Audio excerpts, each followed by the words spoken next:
আমরা আমাদের কেন্দ্রীয় সংগঠনের নির্দেশক্রমে সারা দেশেই আমরা পরিষ্কার পরিচ্ছন্নতা অভিযান শুরু করেছি।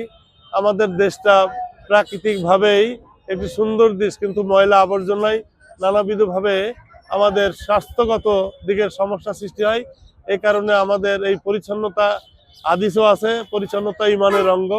সেই জায়গা থেকে আমাদের এই পরিচ্ছন্নতা অভিযান এটা চলমান থাকবে। এই জন্য আমরা সরকারের সংশ্লিষ্ট কর্মকর্তা কর্মচারীদেরকে আমাদের এই কাজের জন্য আহ্বান করেছি। তারা আমাদের এবং আমরা আমাদের নিজস্ব জনশক্তি দিয়ে এই পরিচ্ছন্ন অভিযান আমরা পরিচালনা করছি।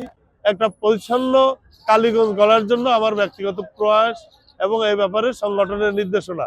এই জন্য আমরা যেমনিভাবে এটা পরিচ্ছন্ন করছি, আজকে সামাজিকভাবে মানুষের মনেরও পরিষ্কার হওয়া দরকার। এই জন্য মনের পরিষ্কার মাধ্যমে সামাজিক নিরাপত্তা প্রতিষ্ঠা করতে চাই, আর ময়লা আবর্জনা পরিষ্কার করার মাধ্যমে স্বাস্থ্যগত দিক থেকে সুন্দর বাংলাদেশ, সুন্দর কালীগঞ্জ বানাতে চাই।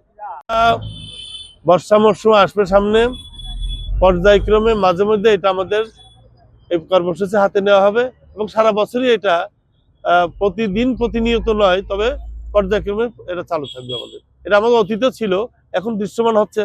আমরা এখন দৃশ্যমান করতে পারছি। অতীতে আমরা যখন দৃশ্যমান হতে পারিনি তখনও এটা আমাদের বাৎসরিক একটা পরিকল্পনা আছে, সেই পরিকল্পনা এটা হয়।